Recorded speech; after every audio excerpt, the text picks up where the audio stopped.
Hi, welcome to love talkies. Preminchukundam Raa episode number 47. Pool దగ్గర నుండి లేచి నేను మైకేల్ కోసం వెళ్తుండగా ఓ వ్యక్తి నన్ను కిడ్నాప్ తీసుకొని వెళ్ళిపోతున్నాడు. కానీ సడన్గా నన్ను వదిలేసి అతను నేలకు ఒరిగిపోయాడు. దాంతో అసలు ఏం జరిగిందో అర్థం కాక ఒక క్షణం క్రితం ఏం జరిగిందో నా మైండ్లో రివైండ్ చేసుకున్నాను. అప్పుడే సెకండ్ క్రితం నా చెవి పక్క నుండి ఒక బుల్లెట్ దూసుకొని అతని తల్లోకి వెళ్ళిపోయిందన్న గుర్తుకు రాగానే నా ఒళ్ళంతా చెమటలు పట్టేశాయి. వెనక్కి తిరిగి చూసేసరికి పైన మా రూమ్ టెర్రస్ పై నుండి నుంచున్న మైకేల్, అతని చేతిలో ఉన్న గన్ మాత్రమే నాకు కనిపించింది. అంత లాంగ్ డిస్టెన్స్లో కూడా గురి తప్పకుండా ఎలా ఏం చేశాడో నాకు అర్థం కాలేదు. అప్పటికే నన్ను కిడ్నాప్ చేసిన అతని రక్తం నా చీరపై మొత్తం చిమ్మింది. భయంతో ముందుకు వంగి అతని ముక్కు దగ్గర ఊపిరి చూసేలోపే నా ముందు నుండే అతన్ని లాక్కొని వెళ్ళిపోయాడు అశ్విన్. కొన్ని నిమిషాల వ్యవధిలోనే ఒక వ్యక్తి ప్రాణం నా కళ్ళ ముందే పోయింది. లేదు, మైకేల్ తీసేశాడు. భయంతో వణుకొచ్చేసి అక్కడే నుంచొని ఆ రక్తాన్ని చూస్తూ ఉండిపోయాను. వెనక నుండి ఎప్పుడొచ్చాడో తెలియదు కానీ నా భుజం చుట్టూ చెయ్యేశాడు మైకేల్. తుళ్ళిపడి 2 అడుగులు వెనక్కి వేశాను. కానీ అతను నన్ను వదల్లేదు. నా భుజం చుట్టూ ఉన్న చెయ్యి ఇంకొంచెం బలపడింది. దాంతో అప్రయత్నంగా అతనితో కలిసి అడుగులు ఇంట్లోకి పడ్డాయి.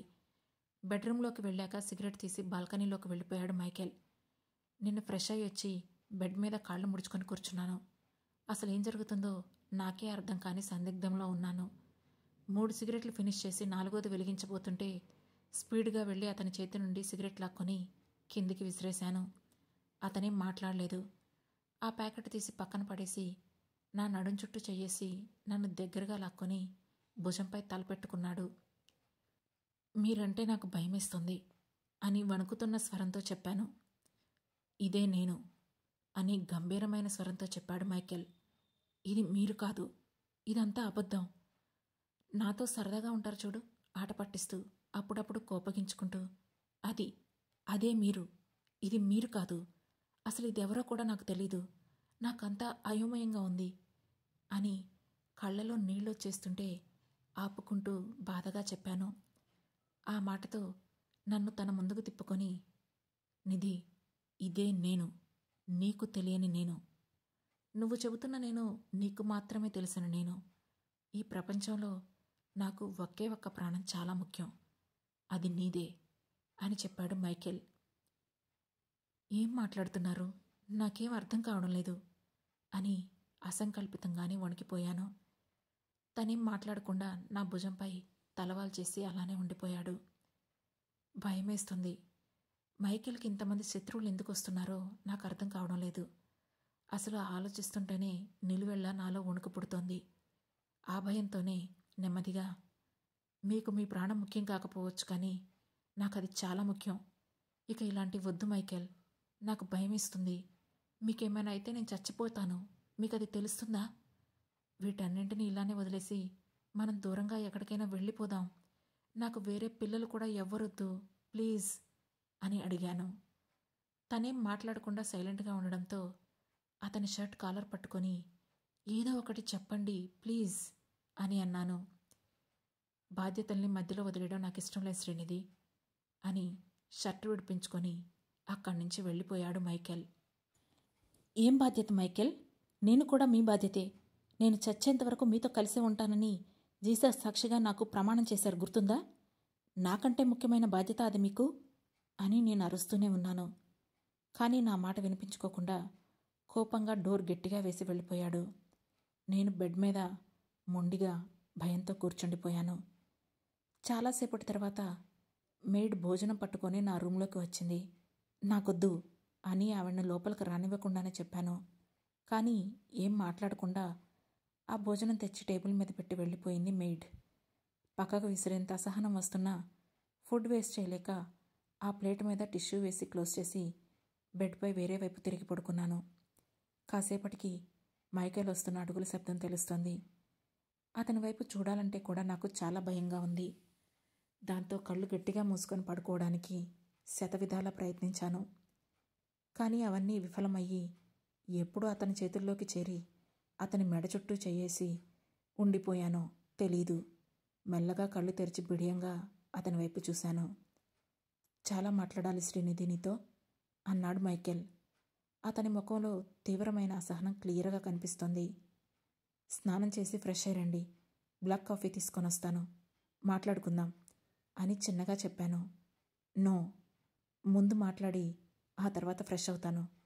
I got to clear things అన్నాడు మైకేల్. ఓకే అన్నట్టు తలూపి తన పక్కనే కూర్చున్నాను. నేను నిన్ను లవ్ చేశానా? చేస్తే ఎప్పటి నుంచి చేశానని నువ్వు అనుకుంటున్నావు అని సూటిగా అడిగాడు. అదేం ప్రశ్న? ఒక్క ముక్క కూడా అర్థం కాలేదు నాకు. అందుకే బిక్కముఖం వేసి మైకేల్ వైపు చూశాను. ఆన్సర్ మై క్వశ్చన్ అని సీరియస్ టోన్లో అన్నాడు Michael. I think yes, but ఏమో అంటూ భుజాలు కదిలించి వదిలేశాను. అసలు నేను నిన్నెప్పటి నుంచి లవ్ చేస్తున్నానో తెలుసా అని మళ్ళీ అడిగాడు మైకేల్. ఇంకెప్పుడు? మనం కలిసింది మొదటిసారి ఆ రోజు మీ ఆఫీస్ పార్టీలోనే కదా, అప్పటి నుంచే అనుకుంటున్నాను అని చెప్పాను. నో, అప్పటికే నేను నిన్ను చూసి 3 ఏళ్ళయింది అని చెప్పాడు మైకేల్. వాట్ అని షాక్ అవుతూ అతని వైపు చూశాను.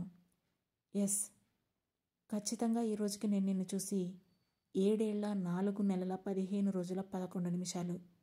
అండ్ మోరోవర్, నేను నిన్ను ప్రేమించలేదు, చూడగానే నా లైఫ్ పార్ట్నర్గా డిసైడ్ చేసేసుకున్నాను అని డైరెక్ట్గా చెప్పేశాడు. అతను అలా నిమిషాలతో సహా చెబుతుంటే ఎలా రియాక్ట్ అవ్వాలో నాకు తెలియడం లేదు.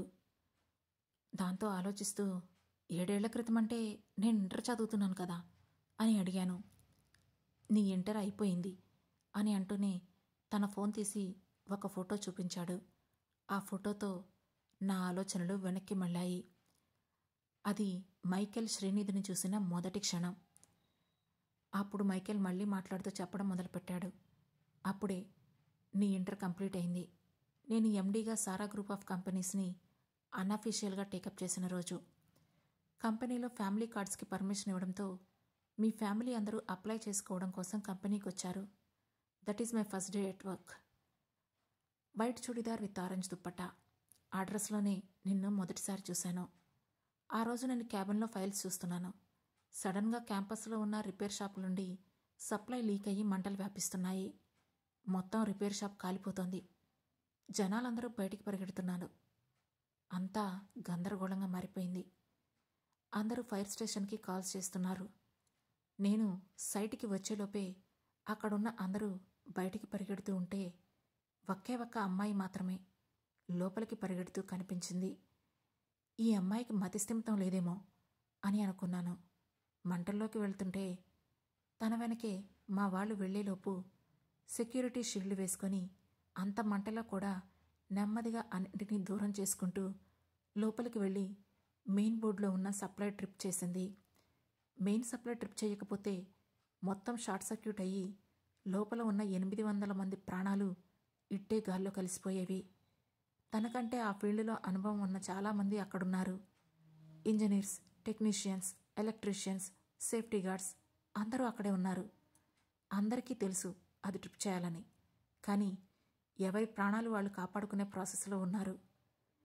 అంతే తప్ప పక్క వాళ్ళ ప్రాణాల గురించి ఎవరూ ఆలోచించలేదు. ఆ అమ్మాయికి ఇలాంటి ఇన్సిడెంట్ కొత్త. అలాగే ఆ ఫీల్డ్ తనది కాదు. కానీ తనకు ఉన్నదొక్కటే, పక్కన వాళ్ళ ప్రాణాలు కాపాడాలనే తపన. మనం వీరమరణం పొందైనా పక్క వాళ్ళ ప్రాణాలు కాపాడడం అనేది అందరి వల్ల కాదు శ్రీ. దానికి చాలా దమ్ముండాలి, ధైర్యం ఉండాలి, అన్నింటిని మించి సమయస్ఫూర్తి ఉండాలి. యుద్ధం చేయగలిగే ధైర్యం ఉన్న వాళ్ళనే ప్రజలు నాయకుడు అంటారు. ఒకరి ప్రాణం కాపాడినా వాళ్ళని దేవుడే అంటారు కదా. మరి నిన్నేమనాలి? అందుకే ఆ క్షణం నిన్ను చూసిన వెంటనే నాకు కాబోయే లైఫ్ పార్ట్నర్ నువ్వే అని ఫిక్స్ అయ్యాను. నీ గురించి డీటెయిల్స్ కనుక్కుంటే అప్పుడే ఇంటర్ కంప్లీట్ చేశామని తెలిసింది. ఒక 18 ఏళ్ల వయసున్న అమ్మాయిలో అంతటి ధైర్యాన్ని నేను ఊహించలేకపోయాను. ఆ క్షణం నుండి ఈ క్షణం వరకు ప్రతి క్షణం నేను నీ వెనకే ఉన్నాను శ్రీ. నీ ఊపిరిని కూడా గమనిస్తూనే ఉన్నాను. నీకు తెలియకుండానే నువ్వు నీ లోకాన్ని నా కళ్ళతోనే చూస్తున్నావు శ్రీనిధి. నువ్వు వేసే ప్రతి అడుగు వెనక నేనే ఉన్నాను. నీ ప్రతి ఆలోచన వెనక నేనే ఉన్నాను. నీ జీవితంలో నాకు తెలియకుండా ఇప్పటి వరకు ఏదీ జరగలేదు, ఇక మీదట జరగదు కూడా. నీకు కావలసిన ప్రతి సమాధానం నాకు తెలుసు, కానీ దాన్ని నువ్వే డైరెక్ట్గా తెలుసుకోవాలి. నా ఆశయాన్ని నేను చేరుకునే క్రమంలో నువ్వు నాకు ఒక కామ్రేడ్గా ఉండాలనుకుంటున్నాను, కానీ ఇలా ప్రతిసారి నువ్వేడ్చి భయపడి నీ కన్నీళ్లకు నేనే కారణమని తెలుసుకున్న ప్రతిసారి నా ఆశయానికి నేను చాలా దూరం అవుతున్నాను. ఇక వీటన్నింటినీ వదిలేయి. ఈ జర్నీలో నువ్వు నాకు తోడుగా ఉంటావా అని అడిగాడు మైకేల్. అన్ని మాటలు మైకేల్ ఎప్పుడూ మాట్లాడలేదు. ఆ మాటలు వింటుంటే మొదటిసారిగా నాకు మైకేల్ చాలా డిఫరెంట్గా కనిపిస్తున్నాడు. తనలో ఇలాంటి ఒక కొత్త కోణం ఉందని నాకు తెలియనే లేదు. తను ఆ క్షణం చాలా స్ట్రెస్లో ఉన్నాడు. ఆ విషయం నాకు క్లియర్గా తెలుస్తుంది.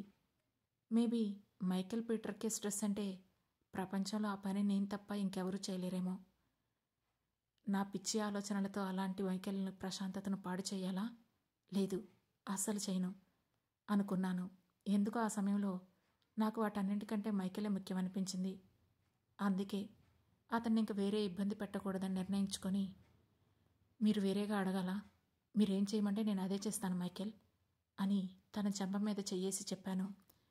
ఆ మాటతో నా నుదుటిన బలంగా ముద్దు పెట్టి ఇంకేం మాట్లాడకుండా ఫ్రెష్ అవ్వడానికి వెళ్ళిపోయాడు మైకేల్. కిందికి వెళ్ళి కాఫీ కలుపుకొని తీసుకొస్తూ నేహాని కూడా తీసుకొని పైకొచ్చాను. మైకేల్ ఫ్రెష్ అయి రాగానే డాడీ అంటూ మైకేల్పై ఎక్కేసింది నేహ. ఓ చేత్తో నేహాని ఎత్తుకొని నా చేతిలో కాఫీ తీసుకున్నాడు మైకేల్. ఇద్దరూ బాల్కనీలోకి వెళ్ళి సెటిల్ అయ్యారు. మైకేల్తో బోలెడు కబుర్లు చెబుతోంది నేహ. అవన్నీ వింటూ కొడుతున్నాడు మైకేల్.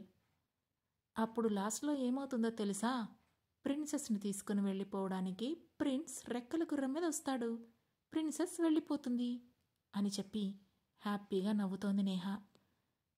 ప్రిన్సెస్ ఆ మాటలు వినగానే ఆ రోజు పబ్లో నేను తాగి చేసిన నానా రచ్చా గుర్తొచ్చి నాకే నవ్వొచ్చింది.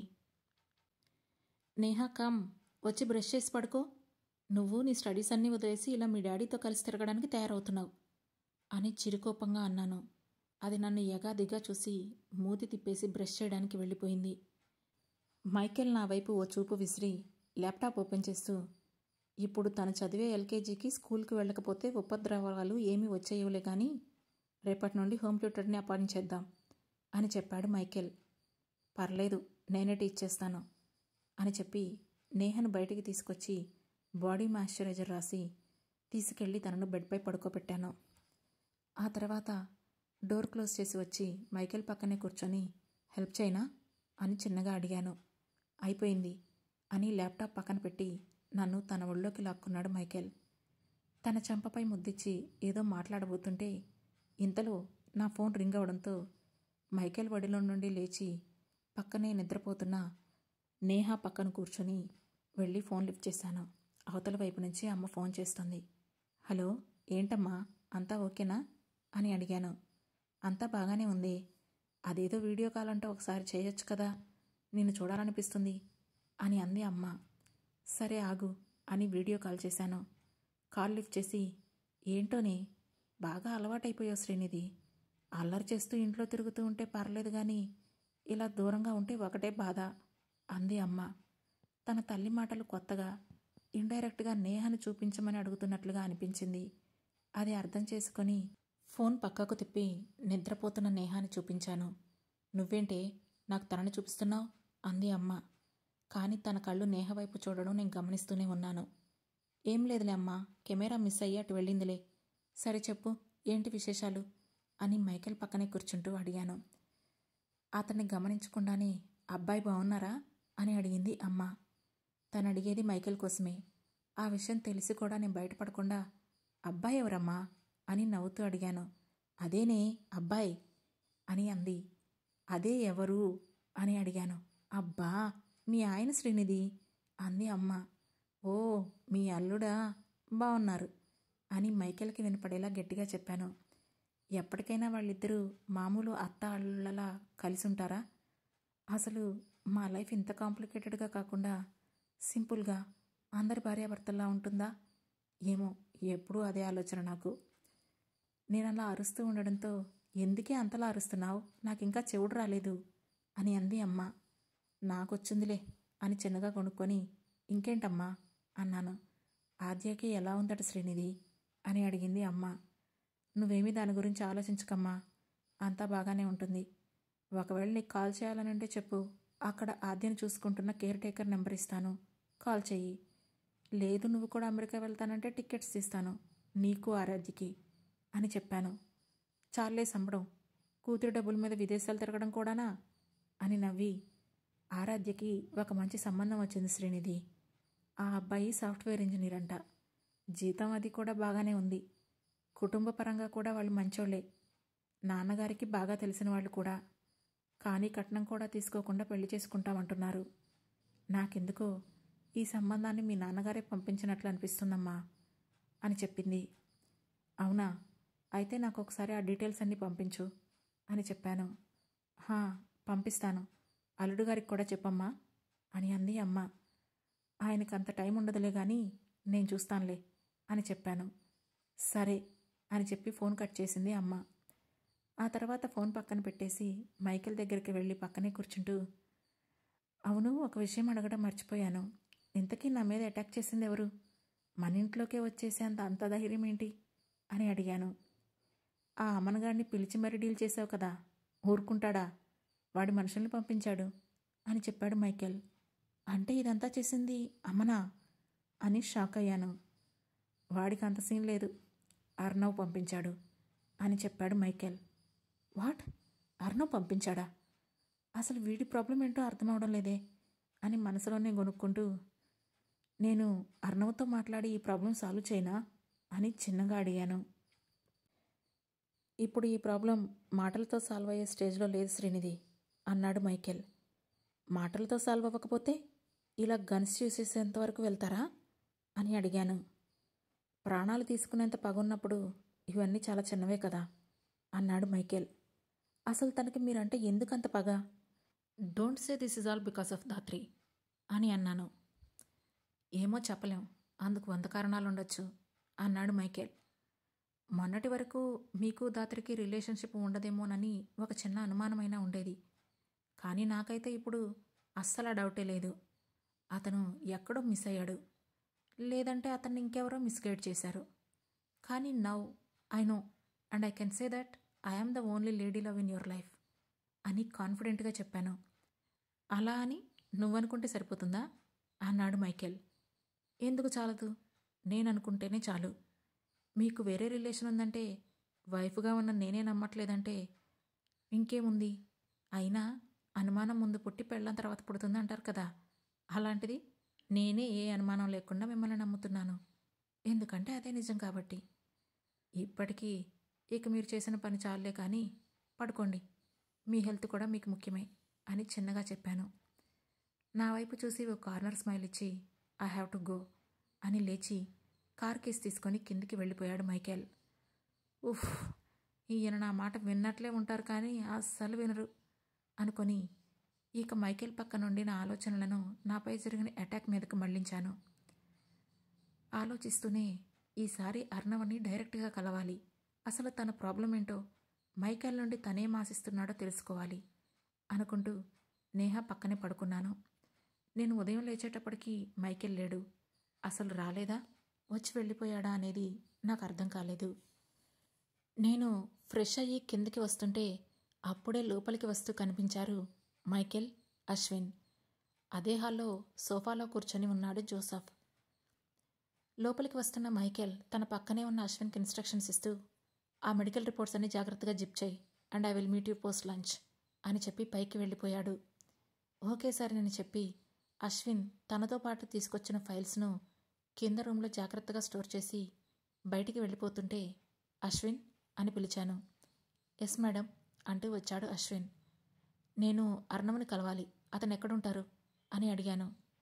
పర్సనల్గా కలవాలంటున్నారా అని అడిగాడు అశ్విన్. ఎస్ అన్నాడు. ఓకే, మీరు ఇప్పుడు డ్రాప్ చేయమంటే వాళ్ళ ఇంటి దగ్గర డ్రాప్ చేస్తాను. ఆఫీస్ టైమింగ్స్లో తప్ప అతను మిగతా టైం ఇంట్లోనే ఉంటాడు అని చెప్పాడు అశ్విన్.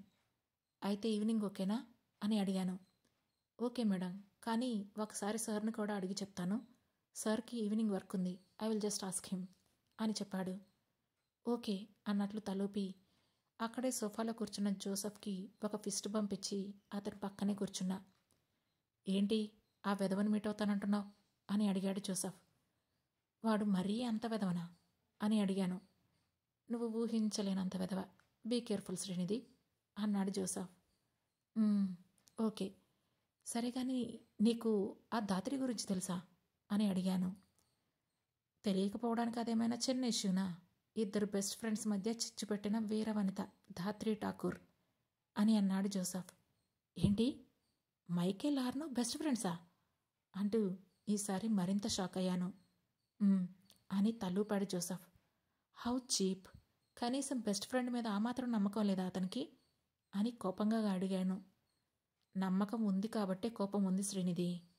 అన్నయ్య నమ్మక ద్రోహం చేశాడని అతను అనుకుంటున్నాడు అన్నాడు జోసఫ్. బట్ ఆ కోపం ఉంటే ప్రాణాల మీదకి వచ్చేస్తాడా?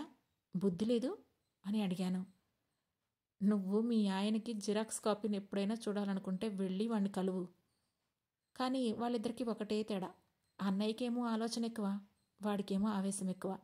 లేదంటే ఇద్దరే అన్నాడు జోసఫ్. వాట్, మైకేల్ లాంటి మనిషి ఇంకొకరున్నారా? నో ఛాన్స్ అని మనసులో అనుకుంటూనే ఇంతకీ దాత్రి గురించి చెప్పలేదు అని అడిగాను. అయినా దాత్రి గురించి చెప్పడానికి కూడా ఏం లేదబ్బా. మేము అమెరికాలో ఉన్నప్పుడు అన్నయ్య, నేను, దాత్రి, అర్నవ్ అందరం ఫ్రెండ్సే. నిజానికి అన్నయ్య, అర్నవ్ చాలా క్లోజ్ ఫ్రెండ్స్. వాళ్ళ వల్లే మేం ఫ్రెండ్స్ అయ్యాం. కాకపోతే చెప్పాను కదా, వాళ్ళిద్దరూ ఒకటే టైప్. ఒకరి కోసం ఒకరు ప్రాణాలు ఇచ్చేసేంత ప్రేమున్నా బయటికి తిరగడం, కలవడం లాంటివి ఉండవు. ఎప్పుడూ ఆ రేసింగ్ జోన్లోనో లేదంటే కిక్ బాక్సింగ్ జోన్లోనే తప్ప ఇంకెక్కడా కలవరు. కానీ నేను, దాత్రి అలా కాదు. మేము చాలా సోషల్గా ఉండేవాళ్ళం. So we use to have lot of friends in common. బాగా పార్టీ కల్చర్ ఉండేది మా ఇద్దరికి. అలాంటి టైంలో తనే ఒకరోజు నాతో చెప్పింది, మా అన్నయ్య అంటే తనకు చాలా ఇష్టమని, లవ్ ప్రపోజ్ చేయాలనుకుంటున్నాను అని. ప్రపోజ్ చేయమని నేను కూడా ఐడియా ఇచ్చాను. తను వెళ్ళి అన్నయ్యకి ప్రపోజ్ చేసింది. కానీ మోకం మీదే రిజెక్ట్ చేశాడు అన్నయ్య. అసలు అన్నయ్యకి దాత్రితో మాట్లాడడమే నచ్చదు. ఎప్పుడూ తనని ఫ్రెండ్ చెల్లెలుగానే చూశాడు. తనకి కావలసింది ఒక లైఫ్ పార్ట్నర్ అని, గర్ల్ ఫ్రెండ్ కాదు అని తేల్చి దాత్రితోనే చెప్పేశాడు. ఆ తర్వాత దాత్రి కొన్ని రోజులు మూడీగా ఉండేది. కానీ తర్వాత మళ్ళీ మామూలు మనిషి అయిపోయింది. పబ్స్లో కలుస్తూ ఉండేటప్పుడు డిఫరెంట్ బాయ్స్తో కనిపిస్తూ ఉండేది. అది అక్కడంతా నార్మలే కదా, మేం కూడా సరిగా పట్టించుకోలేదు. కానీ తను మాత్రం ఇంట్లో మా అన్నయ్యతో రిలేషన్షిప్లో ఉన్నట్లు కవరింగ్ కొట్టి బయట తనకి నచ్చినట్లు ఉండేది. ఆర్నవ్ బిజినెస్ పేరు మీద అప్పటికే ఇండియా వచ్చేయడంతో అక్కడ అమెరికాలో ఏం జరుగుతుందో వాడికి ఐడియా లేదు. తన చెల్లెలు చెప్పేదే నిజమనుకుంటున్నాడు. వాళ్ళ చెల్లి చెప్పిన మాటలు విని తన ఫ్యామిలీ అందరూ కలిసొచ్చి మా మమ్మీ డాడీతో అన్నయ్యకి దాత్రికి పెళ్లి చేయడం గురించి మాట్లాడారు. కానీ అన్నయ్య తనకి పెళ్లి ఇష్టం లేదని చెప్పేసరికి ఆర్నవ్కి కోపం వచ్చేసింది. ఇద్దరి మధ్యలో పెద్దవారు. ఇష్టం లేనప్పుడు టైంపాస్ కోసమే రిలేషన్ ఎందుకు పెట్టుకున్నావని అన్నయ్యతో గొడవ పెట్టుకున్నాడు అర్నవ్. అసలు అన్నయ్యకి తనకి రిలేషన్ లేదని నేను చెప్పినా వాడు నమ్మలేదు. అలాగే దాత్రి కూడా నిజం చెప్పలేదు. తనకి అన్నయ్యతో పెళ్లి జరగడమే కావాలి కానీ ఇవన్నీ అనవసరం కదా. ఆ ఆలోచనే పరిస్థితిని చాలా దూరం లాగేసింది. ఆ తర్వాత ఎన్ని విధాలుగా ట్రై చేసినా అన్నయ్య నో అనే సమాధానం ఇచ్చేసరికి దాత్రి నిజంగానే డిప్రెషన్లోకి వెళ్ళి సూసైడ్ చేసుకుంది. వాళ్ళిద్దరి రిలేషన్ను అన్నయ్య సీరియస్గా తీసుకోకపోవడం వల్ల మాత్రమే అలా జరిగిందని ఆ అర్నవ్కి కోపం. ఎవరి అభిప్రాయాలు ఎలా ఉన్నా అన్నయ్య పట్టించుకోడని నీకు తెలుసు కదా. సో వాడు ఎన్ని విధాలుగా పగపించుకున్నా కూడా అన్నయ్య నెవర్ కేర్డ్. అంతేకాదు, బిజినెస్లోకి వచ్చాక అన్నయ్య ఇంకా సక్సెస్ఫుల్ అవడంతో వాళ్ళిద్దరి మధ్య ఒక రకమైన కోల్డ్ వార్ జరుగుతోంది. అన్నయ్య పట్టించుకోడు కానీ వాడు మాత్రం ప్రతి దాంట్లో ఇన్వాల్వ్ అవుతాడు. అన్నయ్యకి ఏదో ఒక ఇష్యూ తీసుకొని రావడానికి ట్రై చేస్తూనే ఉంటాడు. He is so stubborn. ఇద్దరు ఒకరి మాట ఒకరు వినే రకం కాకపోవడంతో ఇష్యూ ఇలా చాలా పెద్దదైపోయింది అని చెప్పాడు జోసఫ్. అదంతా విని దీర్ఘంగా నిట్టూర్చాను. ఒక్క ఆడదాని వల్ల రాజ్యాలు కూలిపోయాయని చదువుకోవడమే కానీ ఇప్పుడు క్లియర్గా నా కళ్ళ ముందే కనిపించేసరికి ఎలా రియాక్ట్ అవ్వాలో కూడా తెలియని పరిస్థితి నాది. దాంతో మెల్లగా, అవును జోసఫ్, తను బాగుంటుందా అని అడిగాను. బాగుంటుంది అని తలూపాడు జోసఫ్. అంత బాగున్నా కూడా నా మైకేల్ కేర్ చేయలేదెందుకు అని నాకు నేను అనుకుంటూనే సాయంత్రం వరకు వెయిట్ చేసి సాయంత్రం అయ్యాక అర్ణవ్ ఇంటికి బయలుదేరాను. ఆ తర్వాత ఏం జరగబోతుందో తెలుసుకోవాలంటే వెంటనే మన లవ్ టాకీస్ ఛానల్ని సబ్స్క్రైబ్ చేసుకొని ప్రేమించుకుందాం రా సిరీస్లోని నెక్స్ట్ ఎపిసోడ్ను వినండి. మా ఈ కథ మీకు నచ్చినట్లయితే లైక్ చేసి, షేర్ చేసి, కమెంట్ చేసి, హై పాయింట్స్ కూడా ఇచ్చి మమ్మల్ని సపోర్ట్ చేయండి. Thank you. Thanks for watching.